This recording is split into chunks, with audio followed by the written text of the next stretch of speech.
Hello everyone. आज हम बात करने वाले हैं सुपर इम्पोर्टेंट टॉपिक के बारे में, जो है सीड फ्रेज। आप सबने बहुत सुना होगा कि क्रिप्टो वॉलेट में सीड फ्रेज होता है। अगर आपने इथेरियम के बारे में सुना है तो ऑब्वियसली आपने सीड फ्रेज के बारे में भी सुना होगा। ये क्या होता है, कैसे वर्क करता है, कैसे बनता है, इसको कैसे सिक्योर रखना है। ये सारी चीजें हम इस वीडियो में सीखने वाले हैं और उसका टेक्निकल वे भी देखने वाले हैं कि वो किस तरीके से पूरा वर्क करता है। तो फर्स्ट है सीड फ्रेज होता क्या है। चलो बेसिक से हम सीखते हैं कि सीड फ्रेज यानी न्यूमोनिक फ्रेज। सीड फ्रेज और न्यूमोनिक फ्रेज दोनों सेम ही है, उसको ये भी बोला जाता है। और सीड फ्रेज टू टाइप्स के होते हैं, एक 12 भी हो सकते हैं और 24 भी हो सकते हैं। वो जो भी वॉलेट आप सिलेक्ट करते हो उसी में 12 होते हैं, किसी में 24 होते हैं। वो क्या होता है, 12 एंड 24 वर्ड्स का सीक्वेंस होता है, जो आपके क्रिप्टो वॉलेट की मास्टर की बोला जाता है। क्योंकि जो आपका पूरा क्रिप्टो वॉलेट है वो उस सीड फ्रेज के अंदर ही आपका वो पूरा क्रिप्टो वॉलेट आ गया है, ऐसा समझना है आपको। कि अगर वो सीड फ्रेज मेरे पास है तो मेरे पास आपका पूरा वॉलेट होगा। और ये वर्ड्स है वो फिक्स लिस्ट से आते हैं। अब फिक्स लिस्ट कहाँ है, तो ये है BIP39 वर्ड लिस्ट होता है। BIP39 करके एक वर्ड लिस्ट है। इसमें 204 है, 2048 यूनिक वर्ड्स होते हैं। और उससे हमारा सीड फ्रेज बनता है। और सीड फ्रेज आपके प्राइवेट की और इथेरियम एड्रेस जनरेट करता है। और अगर आपका वॉलेट खो जाए या डिलीट हो जाए तो अगर आपके पास सीड फ्रेज सेव है तो आपका पूरा वॉलेट और फंड आपके पास वापस आ सकता है। अब इसमें बीआईपी क्या है। बीआईपी है बिटकॉइन इम्प्रूवमेंट प्रपोजल। ये एक स्टैंडर्ड है जो क्रिप्टो के रूल्स डिफाइन करता है। ये BIP39 सीड फ्रेज का स्टैंडर्ड है, जो इथेरियम और बिटकॉइन दोनों यूज करते हैं इसी स्टैंडर्ड को। जैसे आपको लिस्ट देखना है, हम यहाँ पे देखोगे, आप सर्च करोगे BIP39 वर्ड लिस्ट, तो आपको बहुत सारी चीजें आ जाएगी। यह है बिटकॉइन इम्प्रूवमेंट प्रपोजल। इसमें 24 या 12 वर्ड्स जो बनते हैं वो यहाँ से लिस्ट से आते हैं। और ये लिस्ट है, यहाँ पे देखो, ये पूरा 2048 वर्ड्स का लिस्ट होता है। और ये पूरा यूनिक कॉम्बिनेशन होता है जो हर एक वॉलेट के लिए बनता है। जैसे अगर आप इंडिविजुअल लेटर से देखना चाहो तो ये एक इंडिविजुअल लेटर से कितने कितने वर्ड्स है यहाँ पे, वो भी आप देख सकते हो। ये पूरा का पूरा इस तरीके से होता है। BIP39 को अगर आप 11 बीट में, ये 11 बीट का कन्वर्सेशन है पूरा। ये सारे नंबर्स है वो उस तरीके से कन्वर्ट किए गए हैं। यहाँ पे भी आप 2048 वर्ड देख सकते हो। 47 क्यों दिख रहा है, क्योंकि ऊपर जीरो से स्टार्ट हुआ है। अब यहाँ पे सीड फ्रेज इंपॉर्टेंट क्यों होते हैं, सीड फ्रेज क्यों इतना जरूरी क्या है। क्योंकि ये आपके वॉलेट का अल्टीमेट बैकअप है। इथेरियम एक डिसेंट्रलाइज ब्लॉकचेन है, मतलब कोई बैंक या कोई कंपनी आपकी हेल्प नहीं कर सकता। अगर वॉलेट आपका खो गया तो उस वॉलेट को आपको पाने के लिए कोई भी हेल्प नहीं करेगा। जो आपको अपना फंड चाहिए तो आपके पास अपना सीड फ्रेज होना चाहिए। लेकिन अगर कोई भी गलती से या किसी भी तरीके से ये खो गया या ये सीड फ्रेज हैक हो गया, तो इसका मतलब कि आपके पास का जो भी टोकन होगा वो भी चला जाएगा किसी और के पास। अगर कोई भी इंसान आपके अलावा आपका सीड फ्रेज वो डालेंगे तो उसको आपका वॉलेट एक्सेस कर सकते हैं। तो आपको हमेशा ध्यान रखना है कि आपका सीड फ्रेज बहुत इंपॉर्टेंट है आपके वॉलेट के लिए। अब देखेंगे सीड फ्रेज बनता कैसे है। अब थोड़ी टेक्निकल बातें करते हैं। सीड फ्रेज कैसे जनरेट होता है, ये प्रोसेस BIP39 का स्टैंडर्ड फॉलो करता है। यही स्टैंडर्ड है BIP। ये प्रोसेस क्या करता है, BIP39 का स्टैंडर्ड फॉलो करता है। ये क्रिप्टोग्राफिक और मैथमेटिकल कैलकुलेशन होते हैं, उससे सीड फ्रेज बनता है। जैसे आप अगर BIP39 ये वाली वेबसाइट है BIP39, यहाँ पे हम अपने आप जनरेट करवा सकते हैं। आप ये वेबसाइट पे जाओगे तो आपको देखना है कि कैसे जनरेट होता है, तो आप यहाँ से देख सकते हैं। जैसे यहाँ पे आपको 12 वर्ड्स का करवाना है तो वो 12 वर्ड्स का करके जनरेट करेंगे तो ऑटो जनरेट हो जाएगा। ओके, तो आपका ये सीड फ्रेज हो गया। यहाँ पे देखो 12 वर्ड्स का आ गया। अगर आप यहाँ पे 24 वर्ड सिलेक्ट करोगे और जनरेट करोगे तो 24 वर्ड का सीड फ्रेज आ गया। फिर कौन से कॉइन है वो भी यहाँ पे आते हैं। इस तरीके से ये BIP39 का यूज करके आपका सीड फ्रेज जनरेट होता है। तो हमारा कोई वेबसाइट है, ये एक वेबसाइट है, वहां से हम देख रहे हैं। बट अगर आप रियलिटी में मेटामास्क या ऐसे कोई फैंथोम है, बैकपैक है, कोई भी वॉलेट आप जनरेट करोगे तब आपको सीड फ्रेज मिलेगा इस तरीके से। तो आपको वो याद रखना होता है और फिर ये सारे सीड फ्रेज आपको एक बार डालने होते हैं और फिर आपका वॉलेट बन जाता है। लाइक दिस, ये हमारा सीड फ्रेज हो गया। ओके, तो अभी हम देखेंगे कि पहला स्टेप है एंट्रोपी बनाना। एंट्रोपी एक रैंडम बाइनरी नंबर है जो CSPRNG मतलब क्रिप्टोग्राफिकली सिक्योर रैंडम नंबर जनरेट करता है, और इससे बनता है 12 सीड फ्रेज। इसके लिए 128 बिट्स और 24 सीड फ्रेज के लिए 256 बिट का एंट्रोपी बनता है, ये CSPRNG का यूज करके। इसमें एंट्रोपी क्या है, एंट्रोपी का मतलब क्या है? ये एक रैंडमनेस का मेजरमेंट है, और ये एक सीड फ्रेज का बेस है। एक सुपर रैंडम नंबर जो गेस करता है ऑलमोस्ट इम्पॉसिबल है। ओके, एक ऐसा रैंडम नंबर गेस करता है जो कोई और गेस नहीं कर पाएगा, क्योंकि ये जो हमने 2048 वर्ड्स दिखाए वो तो सबको पता है कि यही वर्ड में से ही कोई वर्ड आएगा, बट ये एंट्रोपी का यूज करके ऐसा जनरेट करता है कि वो 12 सीड फ्रेज आपको अगर बनाना है तो ये बहुत मुश्किल है। जैसे टू 2048 में कितने सारे कॉम्बिनेशन हो सकते हैं, इसीलिए।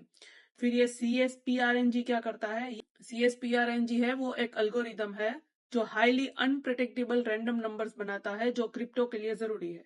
और सो दोनों का, एंट्रोपी एंड CSPRNG का यूज करके हमारा जो रैंडमनेस होता है वो बनाया जाता है। ये स्पेशली क्रिप्टो के लिए यूज होता है, मतलब ये प्रिडिक्टेबल नहीं है कि ये रैंडमनेस नंबर कैसे जनरेट होगा।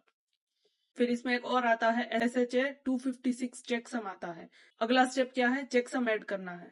ये दोनों स्टेप हो गया, उसके बाद होता है चेकसम ऐड होता है। एंट्रोपी का SHA 256 लिया जाता है। SHA 256 को SHA-256 भी बोलते हैं, ये एक हैश है। उसके पहले 12 वर्ड्स के लिए 4 बिट्स और 24 वर्ड्स के लिए 8 बिट्स होता है, वो चेकसम के रूप में ऐड किया जाता है यहाँ पे। तो चेकसम का मतलब क्या है? ये एक छोटा डेटा पीस है जो इंश्योर करता है कि सीड फ्रेज वैलिड है और रिकवरी में एरर ना हो। ओके, जो आपने सीड फ्रेज आपको दिया जाता है वो वैलिड है, और दूसरी बार जब आप किसी और पीसी से या किसी और जगह से आप वही वॉलेट अगर एक्सेस करो तो उसमें एरर ना हो, इसके लिए ये चेकसम होता है। और SHA 256 एक क्रिप्टोग्राफिक हैश फंक्शन है जो 256 बिट आउटपुट देता है। ये सिक्योरिटी के लिए यूज होता है। फिर ये एंट्रोपी एंड चेकसम का कंबाइन होता है। सो अब एंट्रोपी और चेकसम को मिला के एक बाइनरी बनाया जाता है। अभी हमने 12 वर्ड्स देखा था, 12 वर्ड्स के लिए एंट्रोपी में कितने बीट्स बनते हैं? 128 होता है। और फिर जो हमने SHA 256 में देखा उसमें कितना ऐड होगा हमारा 12 वर्ड्स के लिए? 4 ऐड होगा। तो टोटल कितने का बनेगा ये? 132 बिट्स का। इसको कंबाइन करके, और अब उसको 11 बिट के सेगमेंट में उसको डिवाइड किया जाता है, जो हमने यहाँ पे देखो आप। पहले हमारा एंट्रोपी आया, एंट्रोपी में क्या हुआ? सीड फ्रेज, उसमें 128 बिट्स हुआ 12 वर्ड्स के लिए।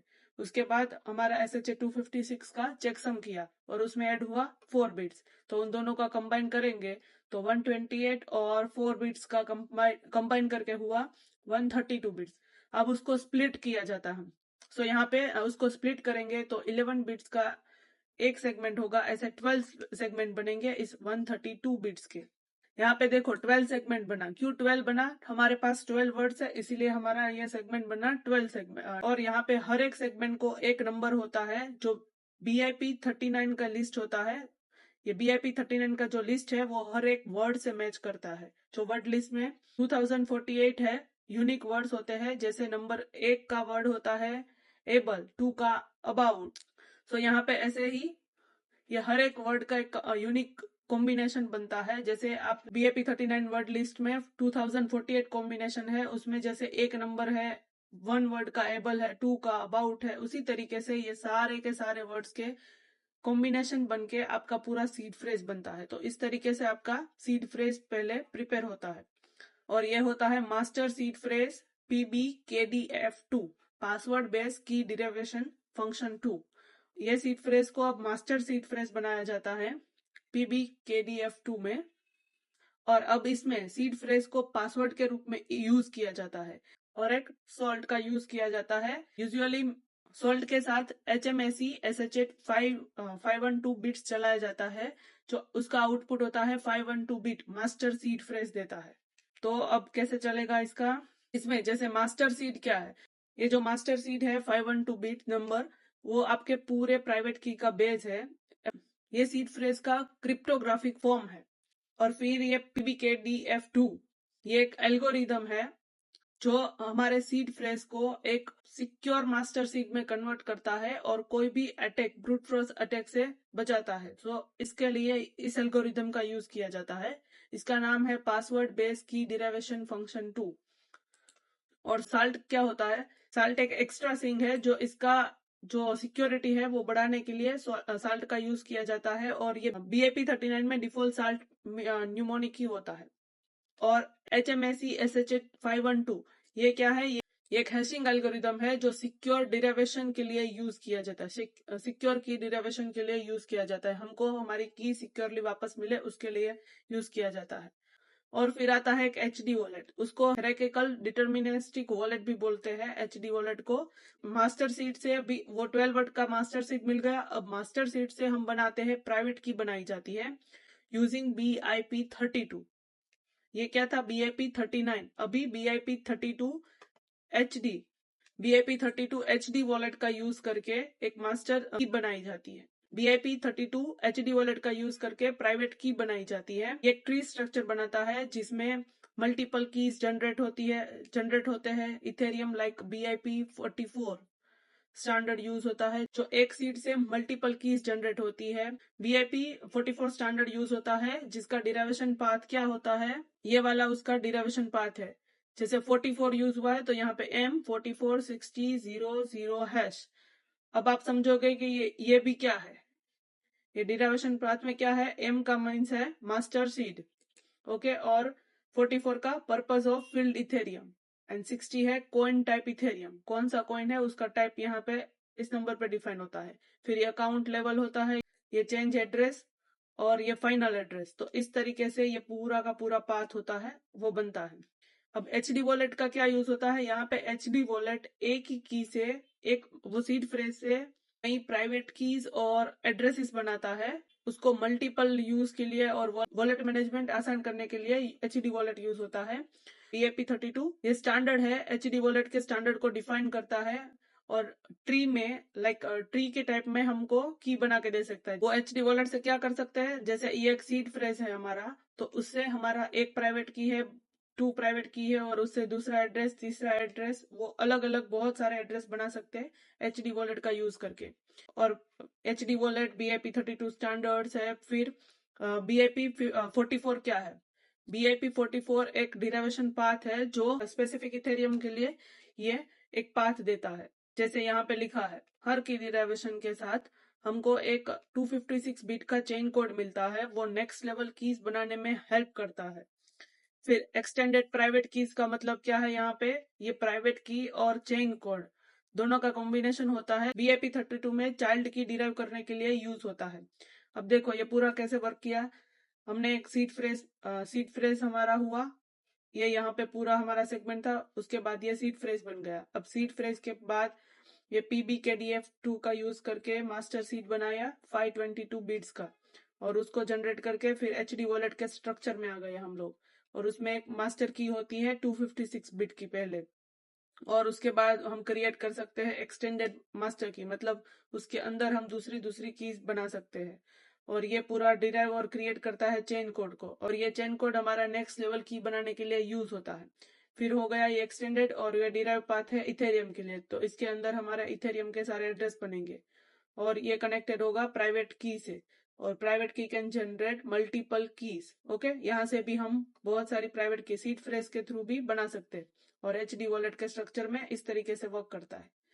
अगर हम देखेंगे तो कैसे HD वॉलेट वर्क किया, जैसे यहाँ पे मैंने बोला एक्सटेंडेड प्राइवेट कीज, मतलब और भी प्राइवेट की बनाई। तो किस तरीके से? ये हमारा एक सीड फ्रेज होता है, उसके अंदर हमने एक प्राइवेट की जनरेट की, उसके अंदर दूसरी की, और इसके अंदर एक ये प्राइवेट की एक एड्रेस को कंट्रोल करेगी, ये दूसरी प्राइवेट की इस वाले एड्रेस को कंट्रोल करेगी। सो अगर आपकी ये प्राइवेट की खो गई है समझ लो, तो आपका पूरा वॉलेट नहीं खो जाएगा। आपका ये प्राइवेट की किसी मिसिंग हो गई या कोई हैक हो गई या कुछ भी हो गया एक प्राइवेट की, तो इस वॉलेट का पूरा एक्सेस ये प्राइवेट की जिसके पास है उसके पास चला जाएगा, बट आपका पूरा वॉलेट नहीं जाएगा। तो आपका वॉलेट तब भी सिक्योर है। बट जब आपके पास सीड फ्रेज, अगर आपका कोई भी हैक हो जाए या कुछ भी हो जाए और आपका सीड फ्रेज चला गया या आपसे खो गया, तो आप कोई भी यहाँ पे कीज वापस नहीं पा सकेंगे। तो इस तरीके से यहाँ पे अगर आपका सीड फ्रेज चला गया तो मतलब आपका वॉलेट चला गया। अगर किसी ने चोरी कर लिया या आपने किसी को दिया और उसने आपके वॉलेट से पैसे निकाल लिए तो भी आपका वॉलेट गया, उसके पास आपका सीड फ्रेज है। यहाँ पे कोई बैंकिंग या ऐसा कुछ भी कंट्रोल नहीं होता है। सो यहाँ पे अगर आपका सीड फ्रेज किसी और के पास चला गया और उसने विड्रॉ कर लिया अमाउंट तो वो आपके वॉलेट से भी विड्रॉ हो जाएगा और आप कोई भी क्लेम नहीं कर सकते, क्योंकि इसीलिए बोला जाता है सीड फ्रेज को सिक्योर रखने के लिए। वो तो आप जब यहाँ पे प्राइवेट की बनाते हो तब भी आपको टिप्स दी जाती है कि ये किसी के साथ शेयर मत करो, कोई डिपॉजिट बॉक्स में रखो। आप अगर ईमेल में या ऐसे कुछ में रखोगे तो हैक हो जाएगा, तो भी सीड फ्रेज चला जाएगा इसीलिए। अब प्राइवेट की से एड्रेस, यहाँ पे हमारा प्राइवेट किया गया। अब प्राइवेट की से एड्रेस तक क्या है, हर प्राइवेट की में एक 256 बिट नंबर होता है से पब्लिक की बनाई जाती है विथ यूज करके ECDA से और स्केप 256K1, फिर पब्लिक की को कैचा 256 के हैश करके लास्ट 20 बाइट्स के लिए जाते हैं और आपका इथेरियम एड्रेस। अब प्राइवेट की से एड्रेस कैसे बनता है, जैसे हमारे पास प्राइवेट की है और उसके बाद उसका एड्रेस है, तो प्राइवेट की से कैसे एड्रेस बनता है।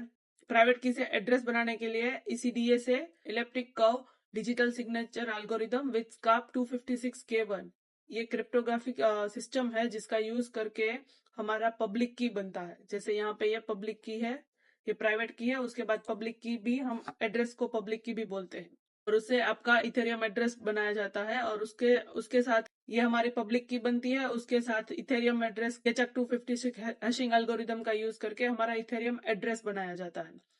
सो इसमें इसी DSS का 256K1 का क्या यूज होता है। सो ये प्राइवेट की से पब्लिक की जनरेट करता है और ये एक इथेरियम कर्व है जिसका यूज करके ये सिग्नेचर एल्गोरिदम है।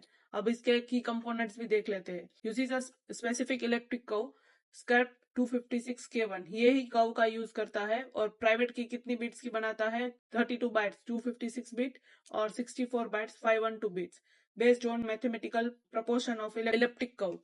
फिर मैथमेटिकल प्रोसेस क्या होता है, प्राइवेट की इंटू जी मीन्स जनरेटर पॉइंट का यूज करके पब्लिक की बनाता है और uses point multiplication on the curve, और ये पॉइंट को मल्टीप्लीकेशन करके ये कर्व में यूज करता है। वन वे फंक्शन है, ये इम्पॉसिबल है, रिवर्स नहीं कर सकते आप। Provide digital signature for transaction, ये डिजिटल सिग्नेचर देता है ट्रांजेक्शन के लिए। इसीलिए हम जब कोई भी कॉन्ट्रैक्ट लिखते हैं और कोई ट्रांजेक्शन होता है तो हमारे पास अप्रूव के लिए एक सिग्नेचर, मतलब अप्रूव के लिए कंफर्मेशन मांगते हैं, वही सिग्नेचर होता है। और ये इस तरीके से भी दिखता है।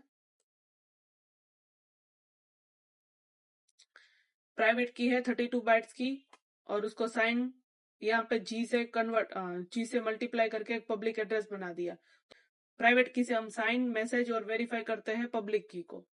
और उसके बाद है कैचाक 256, ये हैशिंग एल्गोरिदम है जो इथेरियम एड्रेस जनरेट करता है। अब इसकी हैशिंग प्रोसेस क्या है, ये पब्लिक की को एज इनपुट लेता है। यहाँ पे जो हमारी पब्लिक की बनी है 64 बिट्स की, तो वो पब्लिक की को इनपुट लेगा, फिर प्रोड्यूस फिक्स साइज आउटपुट करेगा 32 बाइट्स का।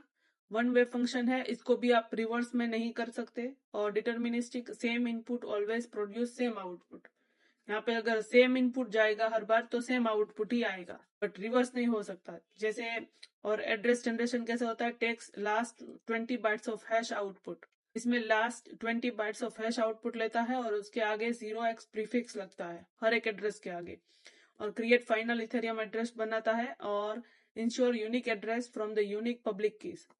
हर बार आपकी जो भी आपका वॉलेट है उसका सीड फ्रेज अलग है, उनकी प्राइवेट कीज अलग होगी, तो उससे ये हर बार जो एड्रेस बनाएगा वो भी पब्लिक की भी सारी डिफरेंट होगी। आपके वॉलेट में कभी भी आपकी पब्लिक की सेम नहीं हो सकती।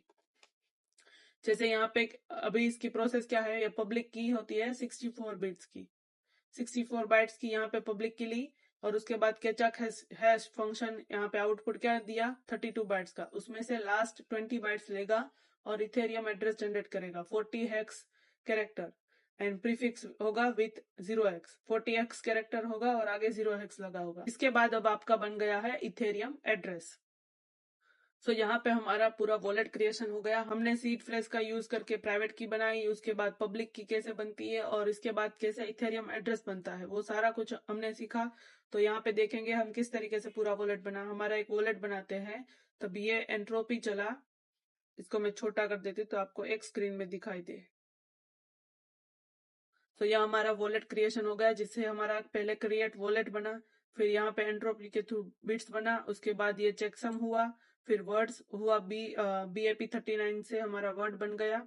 अब ये सीड फ्रेज होता है या न्यूमोनिक फ्रेज होता है, वो आपने स्टोर कर दिया और इससे हमारा मास्टर सीड बना। फिर डिराइव्ड प्राइवेट की बनाई और प्राइवेट की से पब्लिक की बना। फिर हैश फंक्शन केचप 256 यूज हुआ इथेरियम में और हमारा इथेरियम एड्रेस बना।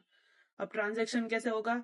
यूजर इंटरेक्ट विद डेप और वॉलेट। अगर आप यहाँ पे वॉलेट पे क्लिक करोगे तो आपका ट्रांजेक्शन साइन होगा विद प्राइवेट की। अगर आप यहाँ पे कोई भी साइन करते हो तो उसका यहाँ पे वो प्राइवेट की के थ्रू ही साइन होता है। हमारा जो कोई भी कंफर्मेशन साइन करते हैं वो प्राइवेट की के थ्रू होता है, प्राइवेट की भी उसमें कंफर्म करती है।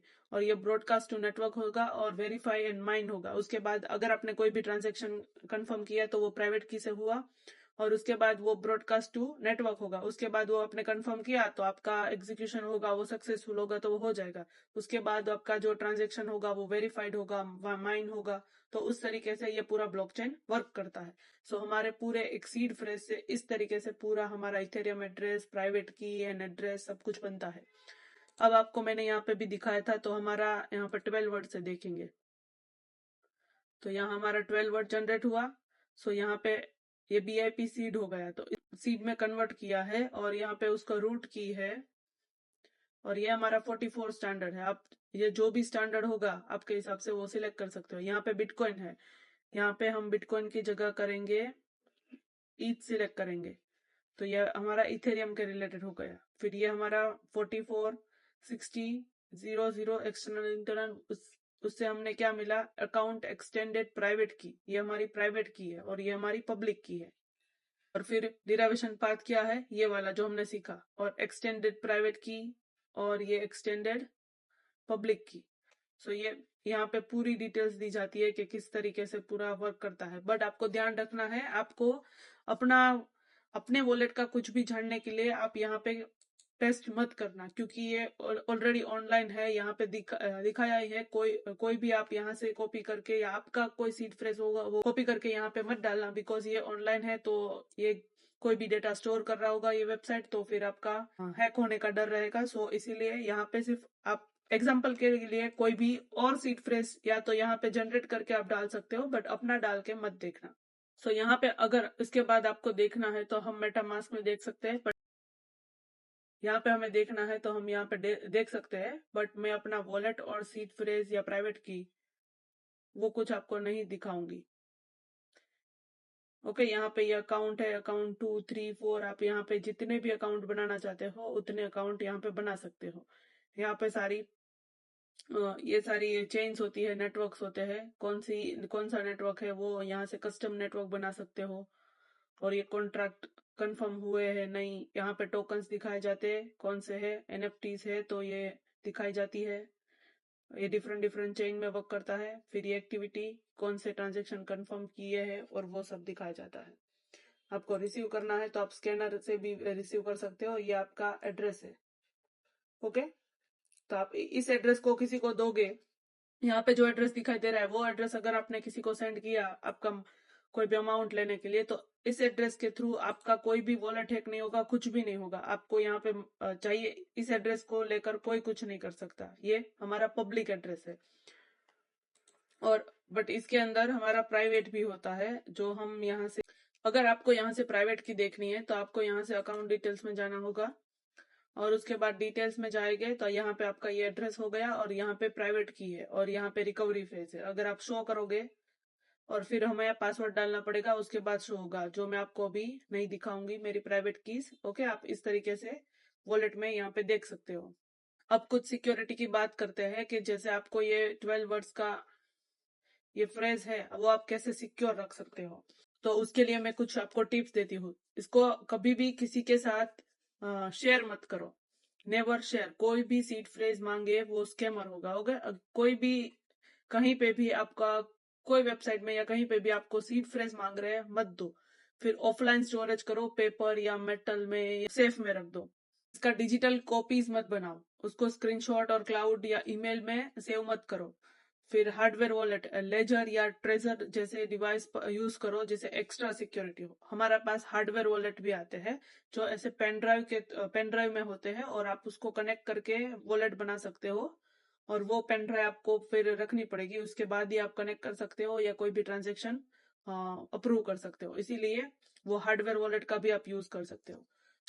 और यहाँ पे सीड फ्रेज को ऑनलाइन स्टोर करोगे तो ये हैकिंग का रिस्क होगा। अगर आपका कोई पीसी या कुछ भी हैक हो गया तो आपका सीड फ्रेज हैकर के पास जा सकता है। इसीलिए आपको ऑनलाइन स्टोर नहीं करना चाहिए और किसी के साथ भी शेयर नहीं करना चाहिए। अगर वो आपके साथ में आपका फ्रेंड है फिर आपका सीड फ्रेज वो अपने वॉलेट में डालकर आपका कोई भी अमाउंट निकाल सकता है। और सीड फ्रेज खो गया उसका मतलब समझ लो कि आपका जो भी वॉलेट में फंड होगा, एनएफटी होगी, जो भी कुछ है वो सारा परमानेंटली खो गया। सो यहाँ पे सीड फ्रेज एक 12 या 24 वर्ड्स का सिर्फ सेंटेंस नहीं है, ये क्रिप्टोग्राफिक का पावर हाउस है। इससे आपका प्राइवेट की, पब्लिक की, इथेरियम एड्रेस वो सारी चीज इससे बनते हैं। अगर आपका सीड फ्रेज सेफ है तो आपका क्रिप्टो वॉलेट सेफ है, और अगर आपका सीड फ्रेज सेफ है तो आपका क्रिप्टो वॉलेट सेफ है। एंड और आपको अपना वॉलेट सेफ रखना चाहिए। सो हमारा वीडियो यहाँ पे फिनिश होता है। तो आई होप कि सबको समझ में आ गया सीड फ्रेज, पब्लिक की, प्राइवेट की और इथेरियम एड्रेस वो सारे कैसे वर्क करते हैं, कौन से एल्गोरिदम, हैश फंक्शन और वो सब यूज करके पूरा बनता है। सो आई होप कि आपको वीडियो पसंद आया और आप कमेंट करके भी बता सकते हैं आप अपना सीड फ्रेज कैसे सेफ रखते हो।